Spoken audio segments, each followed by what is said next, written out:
E a última coisa que esse texto me ensina, eu quero concluir com ela, é que depois de todo esse dia, toda essa noite, o Senhor aparece outra vez.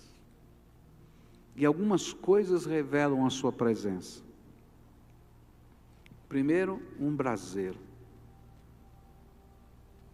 que não foi Abraão que acendeu, e uma tocha, que não tinha mão para segurá-la. Esse fogo passeava no meio daquelas partes dos corpos. Lembra da cerimônia do pacto de corte? As partes andavam por entre aqueles animais e faziam as suas promessas. Abraão passou o dia inteiro enxutando urubu e andando no meio dos animais. Mas a hora que ele está lá, cheio de medo, no meio da escuridão, ele vê o braseiro e a tocha, e antes de atear fogo sobre aqueles animais, a tocha vai passando por entre eles.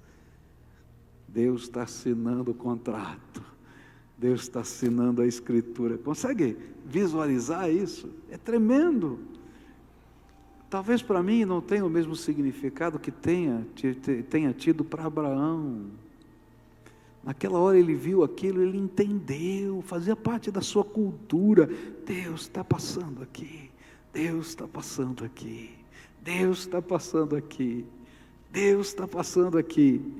E aí, é interessante que Deus que passa no meio, antes de atear fogo nos animais, fala uma profecia para Abraão.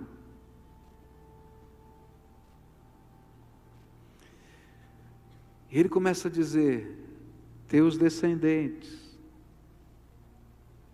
vão sair dessa terra, vão ser escravizados 400 anos.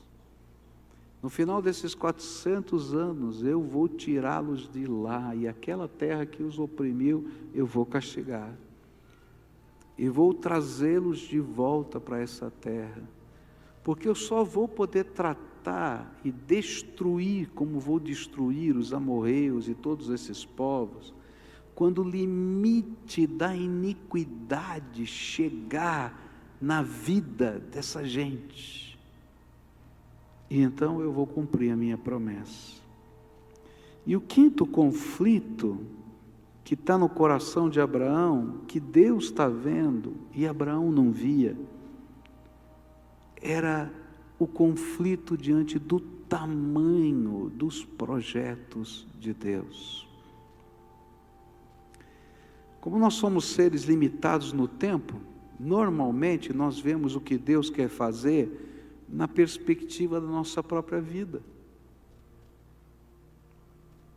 E nos colocamos no centro da história e imaginamos que essa história está se desenrolando ao redor da nossa vida. Mas nesse diálogo com Deus, Abraão se depara com uma realidade muito maior. Toda a história se desenrola ao redor do Senhor dos céus e da terra. E as suas promessas para conosco não têm apenas conotações na minha história, elas têm conotações em toda a eternidade. E o Senhor lhe revela coisas que ainda aconteceriam mais ou menos 5 ou 6 séculos depois desse dia.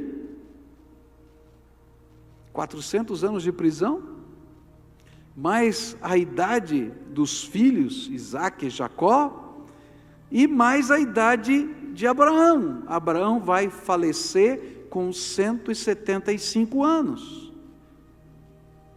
E ele vai ter o seu filho com 99 anos, ele não tinha filhos ainda. Então ele tem entre 75 e 99. Então vamos colocar uma média aí, 85, tá? Então 90 anos da vida de Abraão, mais a vida de Isaque, mais a vida de Jacó, mais 400 anos no Egito.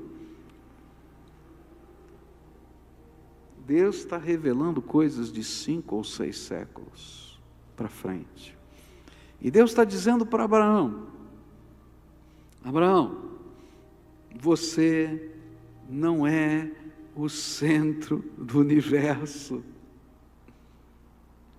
Na verdade, Abraão, a sua jornada de fé é só um primeiro passo que você tem que dar na tua vida, mas os demais passos serão dados juntamente por Deus, movendo toda a eternidade para que se cumpram todas essas coisas na dimensão do tempo.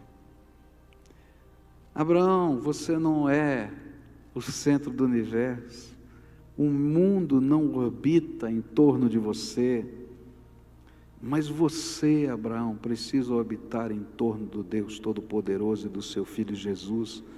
Caso contrário, perderá o sentido da sua própria vida no tempo e na eternidade. Deus está trabalhando o meu coração, Ele me promete coisas tremendas. Ele é o meu escudo, é a minha fortaleza. Ele se revela, Ele faz promessas. Mas há uma lição que eu preciso aprender.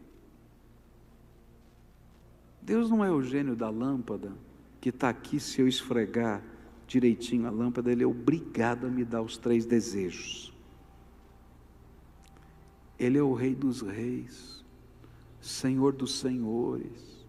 E assim como Ele se importa com a minha vida, Ele me chama para andar com Ele a eternidade. E que as coisas que às vezes estão me afetando no tempo, são tão pequenas, diante da grandeza de tudo quanto Deus tem planejado para fazer através da minha vida na eternidade. E que se eu quero aprender a andar pela fé, eu vou ter que colocar o Senhor no centro e não eu no centro. A gente tem muita gente pregando um evangelho onde o homem está no centro, mas o evangelho da Bíblia, a verdade da Bíblia, ela diz sempre o contrário. Deus está no centro, Jesus é o Senhor. Buscai primeiro o reino de Deus e a sua justiça, e todas as outras coisas serão acrescentadas. É o Senhor no centro, é o Senhor no centro. E quando Deus começa a descortinar para Abraão a grandeza da sua promessa, que ia levar 6 séculos, Ele estava dizendo: Abraão, você não é o centro da história. Eu passei uma escritura e não vou revogá-la, mas eu sou o centro da história. Sabe o que eu acho incrível? É que essa promessa de Deus se cumpriu depois dos 400 anos. E aí o povo, muitos anos lá na frente, foi desterrado, levado embora da sua terra, com os babilônios. 70 anos depois, quando ninguém mais acreditava que aquela terra seria deles de volta, eles voltam e tomam posse daquela terra outra vez, só por causa da promessa de Deus a Abraão.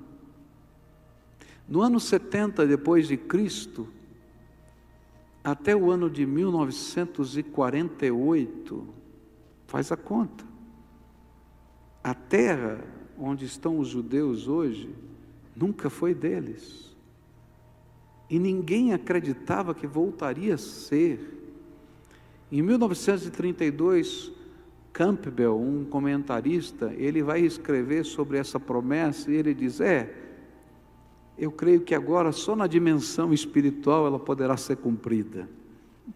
Mas 1948, ele escreve em 32, em 1948 Deus cumpre outra vez a sua promessa irrevogável e irretratável, e aquela terra volta a ser deles. Como se Deus estivesse dizendo, através da história, na eternidade e no tempo: eu não mudo. E o mundo não gira em torno de Abraão, de Isaac, de Jacó, de Israel, de Pascoal, de João, de Antônio. ele vira em torno do Senhor dos Senhores e do Rei dos Reis. E que andar pela fé é entender que se eu não me render a Ele, deixar Ele ser o Senhor da minha vida, eu estou na contramão do tempo e da eternidade. E sabe o que é pior? É que eu não vou descobrir o sentido da minha própria existência. E aí, depois de Deus revelar todas aquelas coisas, e eu creio que Deus estava falando enquanto ele passeava, essa é a minha cabeça, enquanto a tocha passeava, Abraão estava ouvindo a voz de Deus, e quando ele termina toda a profecia, o Senhor ateia fogo sobre aqueles animais, como se tivesse dito, como ele disse na cruz, está consumado. Nessa noite, o Deus que lhe ama, o Deus que tem um plano para a tua vida, o Deus que tem um propósito, o Deus que tem promessas, o Deus que trabalha o seu medo, a sua dúvida, a sua incerteza, o Deus que trabalha a sua insegurança,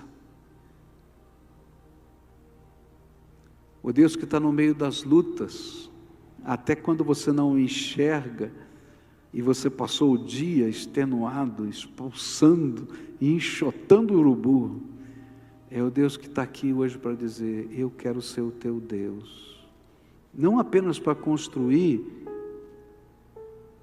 uma cena da tua vida, uma batalha da tua vida, um evento da tua vida, mas para você andar comigo, porque eu sou o centro da história, eu sou o Senhor de todas as coisas, e eu estou te convidando para você se render a mim e deixar eu conduzir a tua vida do meu jeito, porque o meu jeito não está olhando só para o tempo, mas está olhando para os desdobramentos desse tempo da tua vida em toda a eternidade.